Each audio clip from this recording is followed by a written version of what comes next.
আজকালকার বাচ্চাদের সাথে তো কথাই পারা যায় না। কেন বলছি তাহলে শোনো।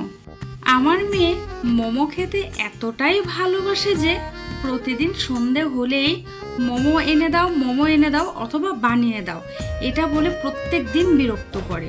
বিরক্ত হয়ে একদিন তো আমি বলেই দিলাম, প্রতিদিন বাইরের খাবার খেতে গেলে তো পেট খারাপ করবে, আর তাছাড়া পকেটে টাকাও তো থাকতে হবে, তাই না? আমাকে কি বলে জানো, এই ভেবে যদি আমরা বাইরের খাবার না খাই তাহলে তো ওরা পথে বসবে। আর রইলো বাকি টাকার কথা, আমাকে কি বলে, তুমি তো ভালো মোমো বানাতে পারো, তাহলে তুমি একটা মোমোর স্টল খুলে নাও, টাকাও আসবে আর প্রতিদিন মোমো খেতে পারবো। তো আপাতত আজকে আমি ওর জন্য ঘরেই মোমোটা বানিয়ে নিলাম। একটু ইউনিক হলেও রেসিপিটা কিন্তু খুবই সহজ। তো যার জন্য বানিয়েছি সেও খেয়ে বলেছে অনেক ভালো হয়েছে। তো তোমরাও চাইলে একবার ট্রাই করতে পারো।